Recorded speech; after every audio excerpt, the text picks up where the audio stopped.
Hi, and welcome to the Voiro podcast, where we do a week in review of everything we heard, watched, saw, overheard, and listened to in the world of streaming, advertising, monetization, ad tech, and the internet at large. I am Anand, and with me is Kavita Shenoy, founder and CEO of Voiro.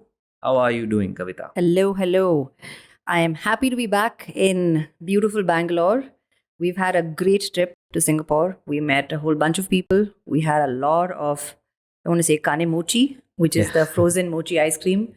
A lot of great food, great company, good meetings. It was exciting to meet people there. And the last time we hosted this podcast, we were at the brink of the IPL biddings going to the floors. It was that Sunday, and we recorded on the Friday before. Lots has happened since that podcast, and I know that you're bursting at the seams to break it down for everybody listening here because I think every single news outlet has covered it. Everybody has various opinions, and you've really worked hard over the last 24 hours putting together a whole bunch of things that stitch together everything that's gone on in the bidding. Take it away. Yeah, I think we at Voiro have had a very keen interest in this series of events because we play every possible role. We're fans, we're consumers, we're partners to many of the organizations who have won and bid for the rights, and we are enthusiasts in the industry, if that's even an official designation. What was interesting is between Friday and Monday, there was just so much speculation about who was going to bid, who pulled. I know Amazon pulled out at the very last minute from the bid, and there was also leaked information, some of which was incorrect. And we'll put a bunch of links like we always do in the Substack and in the description.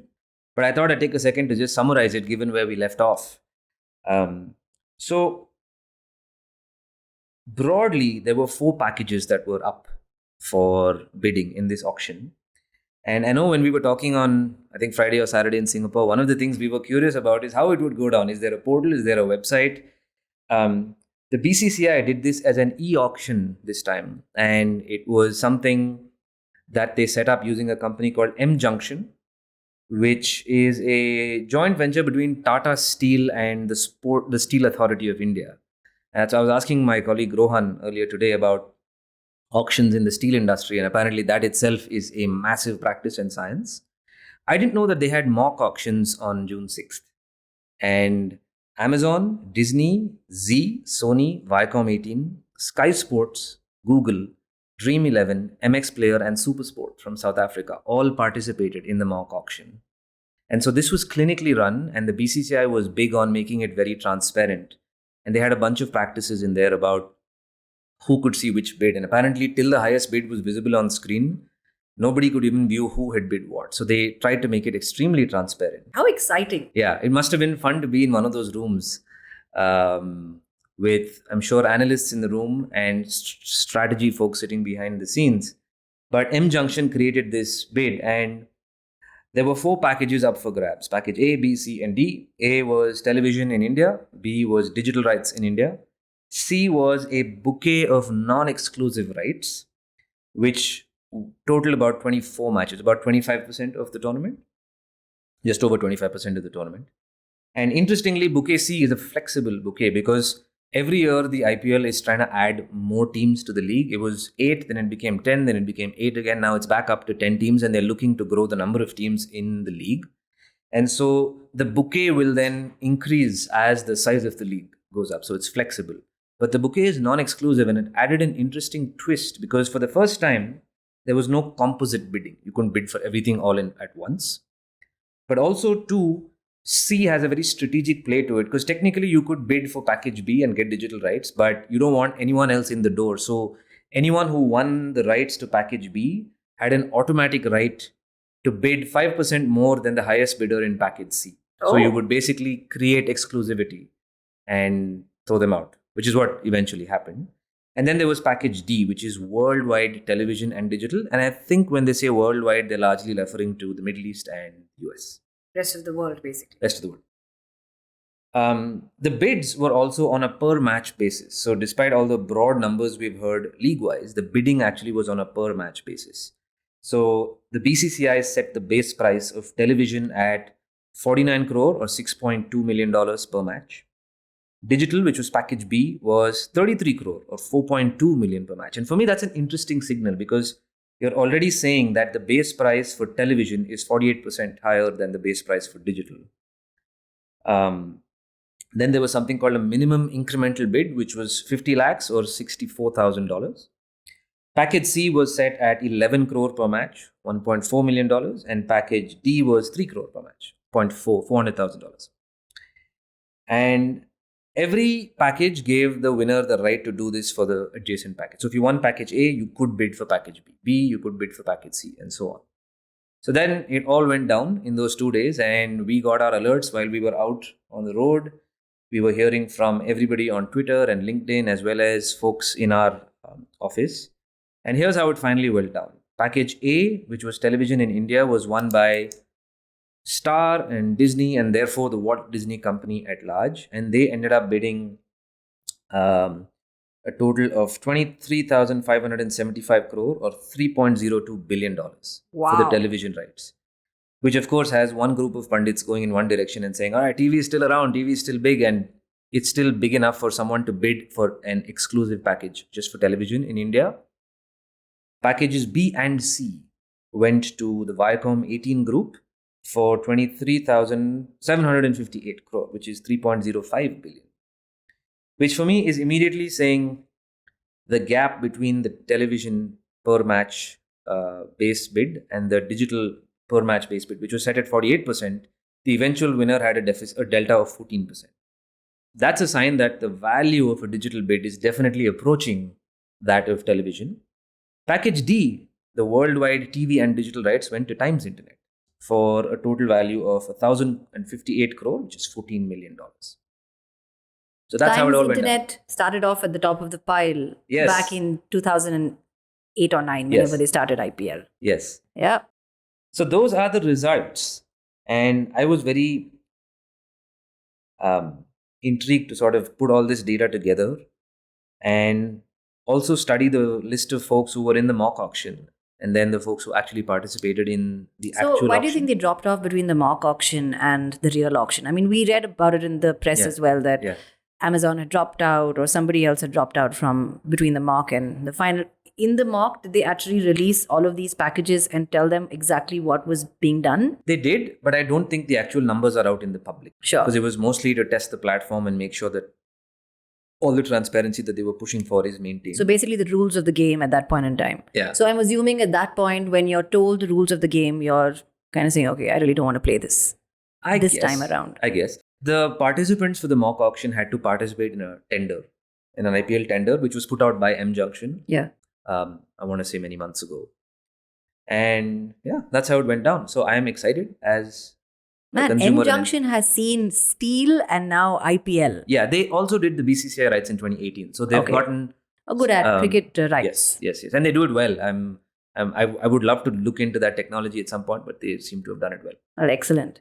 I think one of the things that we were commenting on in the press as well over the last week, with the team also working over here to understand what was happening with the bids, is that the fact that you're able to now watch IPL on different platforms is a huge signal.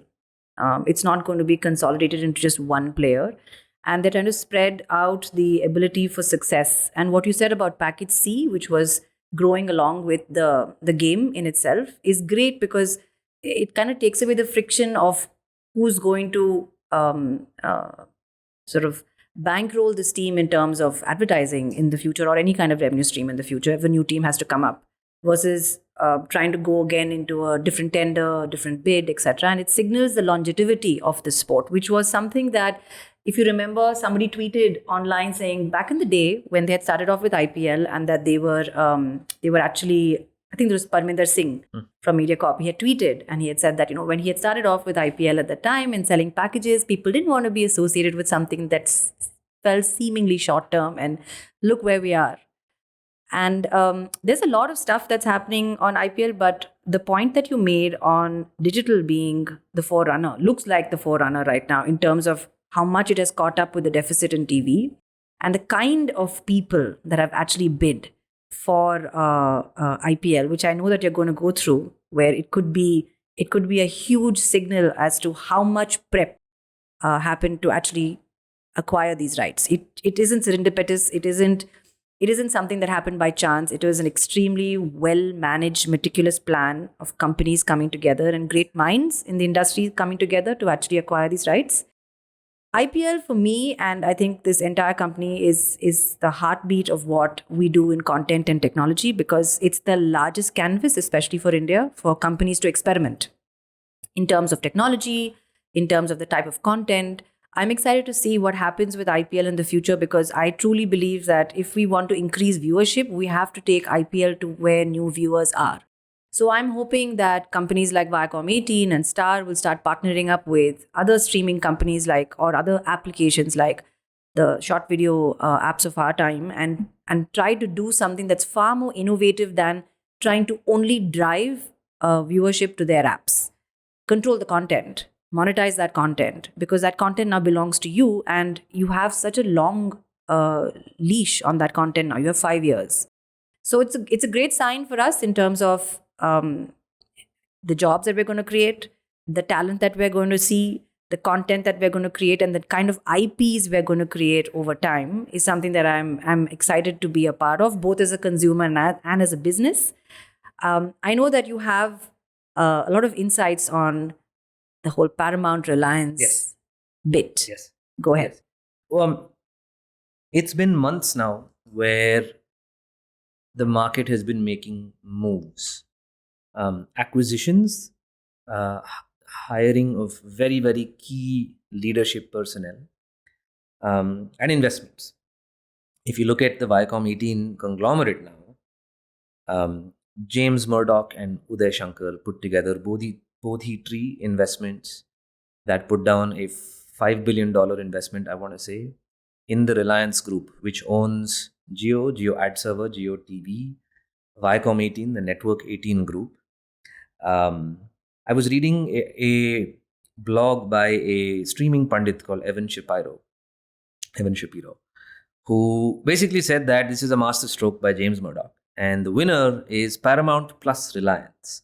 And so one of the things that I would be interested in seeing is how they go about executing this. Because like you were saying, this is going to spawn ancillary tech, ancillary plays, ancillary value-added services that can effectively increase the LTV, or the lifetime value, which is a very interesting series of events that will play out in the next few years, because across multiple properties, this is a conglomerate of companies that is effectively going to run this or raise this like a village over the next 5 years and extract commerce, extract eyeballs and attention, convert this traffic, retain them for a variety of purposes.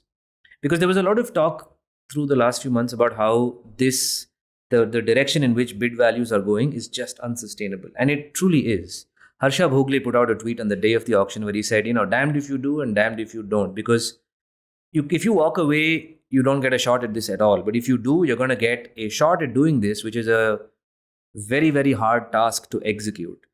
But I think the series of moves that these organizations have been making, all of them, Disney on one side, the Viacom 18 and Reliance family on the other side, is definitely going to be interesting to watch. And I suspect this is not the first strategic masterstroke. There's going to be many. It also signals to me the fact that sports is just standing tall. A lot of the narratives in streaming and OTT and advertising after what happened to Netflix earlier this year and the fact that they got gutted in the public markets pointed at the fact that this just doesn't work and it was all fake and it was just fictitious growth. But through all of that, while different companies have tried to rearrange themselves to create conglomerates, to create original content, to figure out if theatrical releases have to come back, as well as, again, drive LTVs, sports has the ability to attract market dynamics like nothing else. And we talked about this in the last podcast where we broke down Unmish's narrative on sports having to become more inclusive and just the sheer potential that it has. This is also the first time that, like the West, India has followed suit and had different companies for television and digital.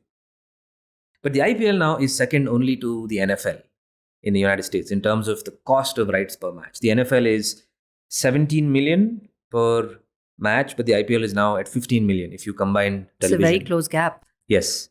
And the EPL is at 11 million. So it's about 30% behind the IPL. And the EPL is a far more global sport than the IPL is in terms of the number of countries that watch it. But our sheer size actually overweighs Yes. what EPL does. So the value of the IPL signals the fact that this is a massive market full of young people, and young people who are becoming far more transactional in nature. And so it definitely signals the value that is there on the table to be extracted, although that is going to require some very strategic thinking by these organizations. But I have no doubt that they'll do it and that we will be entertained. For sure. For sure. So we're talking about the fact that NFL is, slightly more expensive. There are rumors in the market that Apple is Yes. also bidding on sports. Yes. Through the same period, through the last 2 weeks, Apple put down a bid for Major League Soccer in the United States, and they won it. And they've paid $250 million a year for a 10-year period. So they paid $2.5 billion, which works out to $500,000 per match, which is still smaller than the other leagues, but the MLS is a much smaller league. But Apple has also won rights to Major League Baseball. They, I think, are in the running for NFL rights. Netflix, on the other hand, is bidding for Formula One rights. And so clearly there's a lot of activity around sport and bidding for sport in a way that also signals a bunch of innovations. I was looking at some of the packages that Apple is offering for Major League Soccer. And the one thing they've done is they've gotten exclusive rights. Two is these are the rights across all of their, and they don't have broadcast as a play, but these are the rights across all their devices and smart TV partnerships that they have. And so Apple's signal to consumers is anywhere you can access Apple TV, you can access these rights. It's also available on PlayStation, Xbox, and Chromecast through Apple TV's app. And they're also offering some matches for free. But there is a set of premium matches that you would have to pay for in addition to your Apple TV subscription. So they're also trying to figure out the revenue model. But again, it's very interesting to look at how people look at sports as anchor content, so to speak. Going back to Evan Shapiro's post, he was talking about how if you don't get your consumers to log into your product multiple times a week, they will churn. We saw this last week or 2 weeks ago when we were talking about Warner Brothers Discovery and the fact that their portfolio of content has mainstream events or mainstream pieces of content, but also augmented by filler content. I guess it's the same thing with sport, because these leagues effectively can spill into every day of the week across multiple sports. And so now you have a bouquet of offerings that will keep consumers coming back for a variety of reasons, but there is a reason to come back almost every day of the week. And if you can do that, you create second order effects. They can then discover content from there and discover content across sports and entertainment, which is kind of what Disney Plus and Hotstar did for the last 5 years. True. Very exciting. True. So there is a statistic out there that it may be dated, but when you're a broadcaster, your mix of the type of content you want to own should be between 48 to 50% of news and sports and then entertainment, because that is your most loyal user base. Those are the guys who are going to come back repeatedly. Those are the guys who are going to pay for it because they are passionate about sports. They want the right news, or they are aligned to the kind of news you're delivering. So if you look at what Viacom 18 is currently doing, and if you look at the entire empire that Reliance is setting up, It's exactly right. it's exactly where it should be. And it's taking the concept of Web3, which I have come to the final conclusion, it is just Web2 plus commerce, right? Because there is nothing else to Web3 at this point in time that's going to really drive me to think about it differently. It's just that commerce in Web2 fell by the wayside because everybody was excited about the internet and then suddenly woke up to the fact saying that, hey man, we got to get paid. And so now Web3 is all about, we'll do everything, the same stuff. We'll have the metaverse, which is like Sims into like 10,000, but we will always have a way for people to pay their way through, just like in real life. That's a fascinating dichotomy, because effectively what you're doing by having 50% news and other forms of content and 50% Entertainment. Hey man. is you're creating a relationship between the platform and consumers, which is exactly what it should be. Every one of these fabrics or frameworks is pointing at the same thing, right? Filler content, mainstream content, different types of relationships every day of the week. Content plus commerce is basically signaling different strains of relationship that lead to a higher LTV. But Peter Kafka, who's now launched a newsletter in addition to his podcast, wrote, I think, his first or second edition 2 weeks ago, where he was talking about how while you must create a relationship as a platform, market the content, not the platform. Yeah. Do not try. Which is what we're talking about in terms of viewership, right? Don't try and get people to come to whatever your app is called for IPL. Get the content across. You would make money anyway. Correct. You own that content, right? We were talking about your nephew the other day, and we're talking about how if there's a lull in conversation or if something happens that's a little boring on screen, he's back to his phone and like swiping through TikTok. I mean, that's filler content in real life. IRL, correct. So there is a lot to be said about going to where your viewers are versus getting your viewers to you, because that game is out. Now, this is Web3, right? Distributedness of the entire internet, which is anyway it was.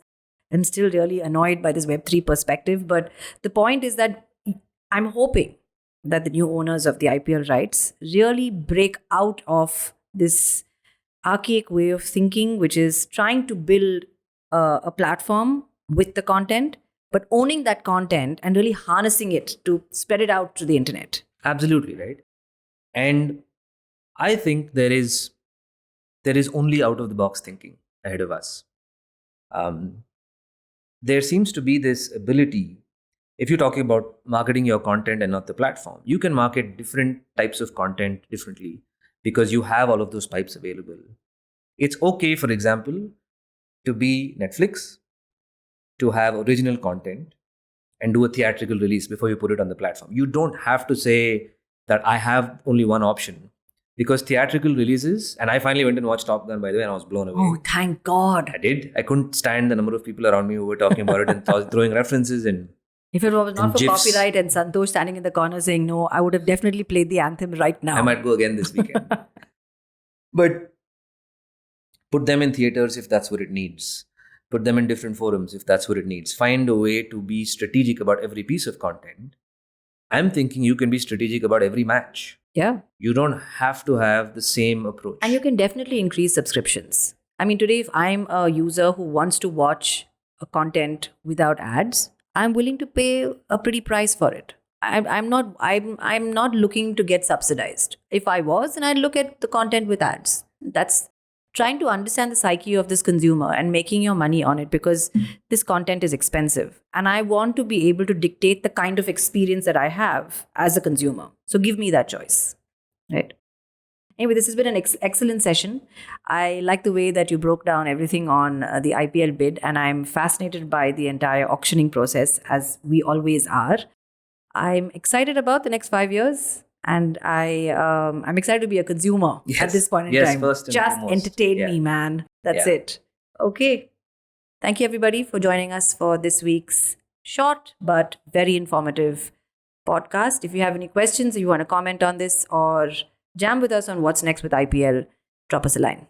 Thanks, everyone. Bye. See you next week.